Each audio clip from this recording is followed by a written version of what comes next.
Exactly 20 years ago, Russia was on the brink of civil war. It was on October 4th when the conflict between two branches of Russian power broke out into severe street violence. Hundreds of people dead. It was then President Boris Yeltsin ordered the army to fire at the White House.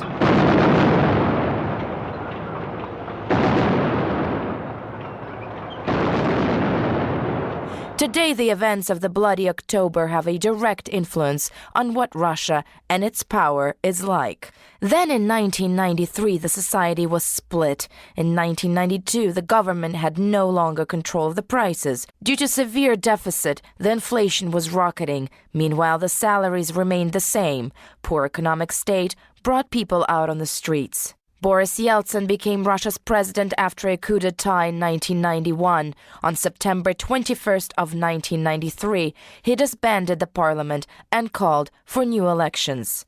That was the start of the two-week standoff between the two leadership powers. Boris Yeltsin remained in the Kremlin, while his main rivals, Supreme Soviet Speaker Ruslan Hasbulatov and Vice President Alexander Rutskoy, barricaded themselves in the White House. The lawmakers voted to impeach the president. Today, Ruslan Hasbulatov is the head of the Department of International Economics at the Plekhanov Russian Academy of Economics.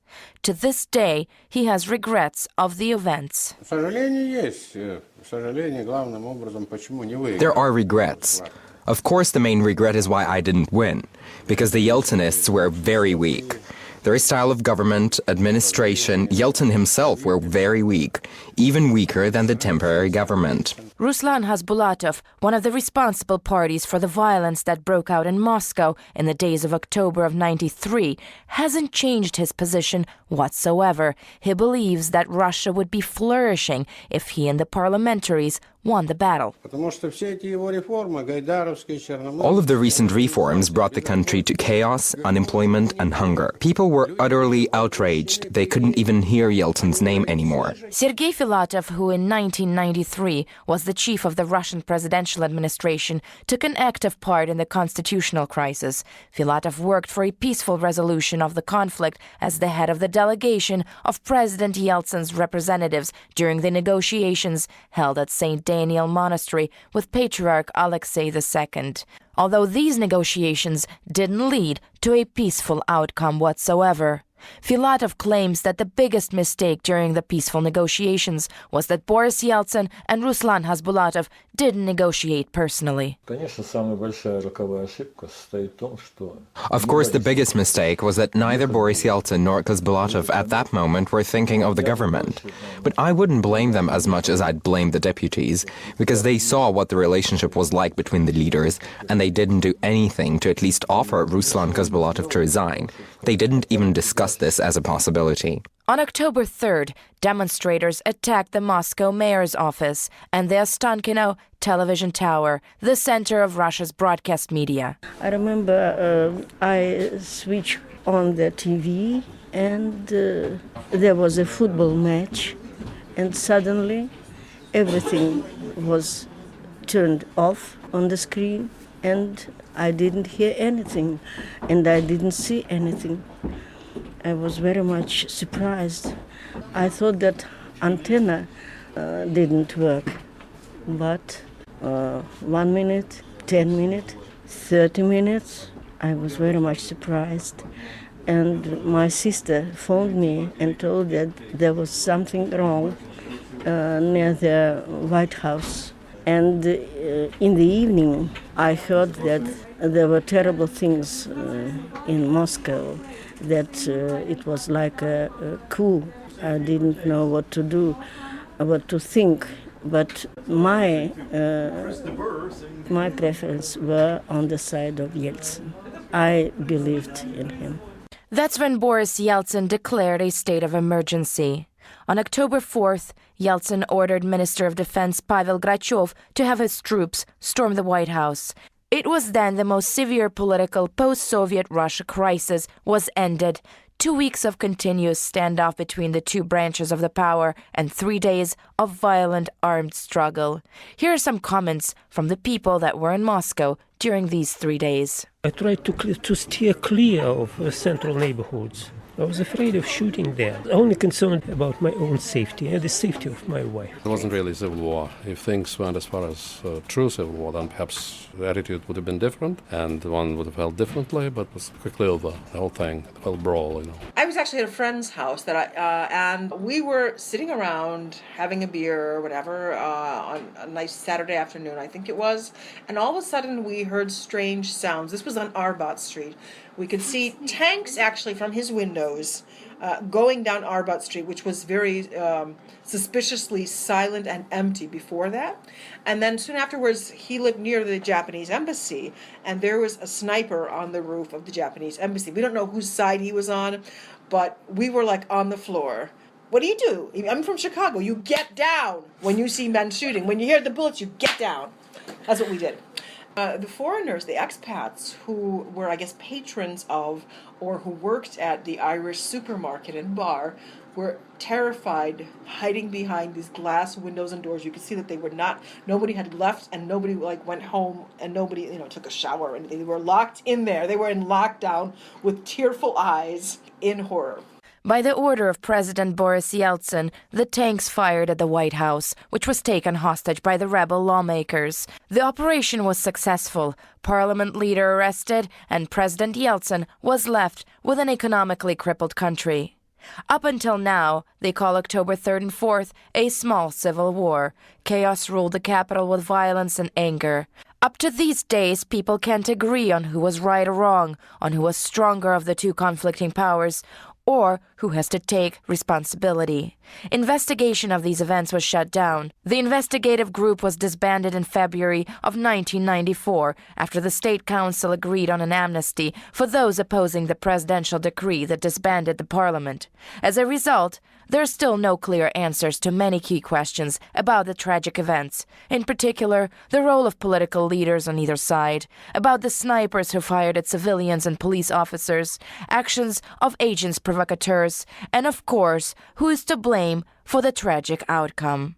Those mysteries of the constitutional crisis remain unsolved, and only the veil of time can surface new facts on these fatal days of October 1993. Anastasia Fedorova, reporting from Moscow for Voice of Russia. Anastasia, give us an idea about how Russians are marking this very important day in its political and social history. Well, it certainly is a very, very important day, but at the same time, it's very confusing. And there's a lot of attention brought to the events that happened 20 years ago. Of course, there's lots of media coverage. Lots of people are remembering these events. Currently, right now, I'm at a rally that is organized by the Communist Party, and it's attended by lots of people. There's about over 1,000 people here that joined together to remember what happened then. And it's mostly older people, but there are also some younger people that came out of curiosity and out of support, perhaps, for the Communist Party. But a lot of these people are remembering really the bloody and the tragic events, and for them, it's really the loss of communism. So far, people are here just talking. Some of them are arguing. Lots of speeches going on. Of course, it's remembering the people that have died in these events. To them, it was people that were defending their motherland, the Soviet Union. And later on, there will be a march. As a matter of fact, it's going to start very shortly. People will be marching and laying flowers by the White House. As a matter of fact, that's been going on all day. There have been people visiting the White House and laying flowers and remembering these events. Help us to remember exactly the course of events that happened in 1993, Anastasia, because when we talk about Russia being in flux, at that time, Boris Yeltsin, I believe, was the president. There was a suspension of the Constitution in March of 93, where Yeltsin said that he would run the country in an emergency state, so to speak. And then it turned bloody in October. Help us to recall exactly what happened. Well, it's very interesting because these events in 1993 in October 3rd and 4th, those two bloody days, were very confusing for a lot of people. And really, that's when Moscow and the population here really divided and split. There were people who were supporting the parliament and the president. So really what happened, it was the two powers that turned against each other. And the parliament, the White House here, was taken by the Soviet deputies. In the meantime, the Kremlin was, the president, Boris Yeltsin, was in the Kremlin. And these two parties turned against each other. And of course, there's lots of the political sides to this, but what was interesting, what was going on the streets. Some people call it a small civil war, and it was a very scary sight. There were hundreds of people died and were injured. There had to be military action taken place. Now, what happened on the 3rd of October, yesterday, masses of people provoked by one of the communists, one of the deputies, Ruslan Khasbulatov, he was calling for people to go and take over the Kremlin and take over the Ostankino, where the TV stations were. And at one point they did. On October 3rd, masses came into Ostankino, and at that point television was shut down. And as a matter of fact, lots of people were remembering how it was very scary that they were home or they were out, and there was no media sources. The television was shut down, so people didn't know what was going on, what was happening. In the meantime, on October 4th, today was the day when the White House was shot at. There were tanks, it was military action, there were tanks, and the forces that were brought into the city, and that was the point when the events of October, the bloody events of October of 1993, took a different turn, and that was where Boris Yeltsin's party, some could say, claimed victory, although expert opinions today show that really, of course, Yeltsin's party did take victory in those events, and he received the country with in poor economic state, but it was the beginning of capitalism and democracy here. But at the same time, probably it's fair to say that there were no winners or losers in this situation, but it was the end of communism. So, Anastasia, how is this exactly put into historical context for most Russians? As you said, the fall of communism came, the birth of Soviet, or should I say Russian capitalism began. But is this looked at generally as a good thing? Are most people better off, or are they happier with the state of the Russian Federation now than they were with the previous establishment of the government that was in effect in the early 90s? Absolutely. I think most of the people, well, first of all, a lot of the people do believe that the events of October 1993 really led to where the country is at now.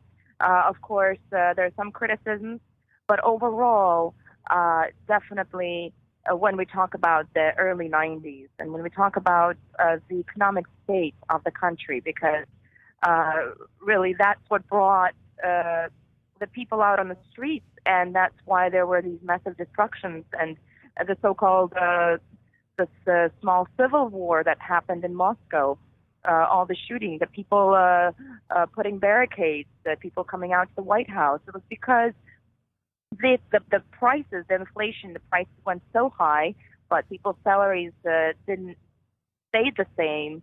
All of people's savings were never converted, so they were really left with nothing. A lot of people were left with nothing. So, yes, absolutely. The turn of the events, I think, had overall a positive impact. And today people are, except for the small part, for the people that are devoted to the idea of communism or to the Communist Party, overall, really, it certainly is a big change for Russian people. And Russia is a prosperous country, and most of the people don't even imagine And really, what was going on in October was really scary. And the fact that the worst that could have happened was prevented is really the best thing that could have happened to Russia at that time. That's our Voice of Russia Moscow correspondent Anastasia Fedorova reporting from near the Russian White House to mark the 1993 anniversary of the constitutional crisis that enveloped that nation. Anastasia, we appreciate your reporting today. Thank you. Thank you. My pleasure.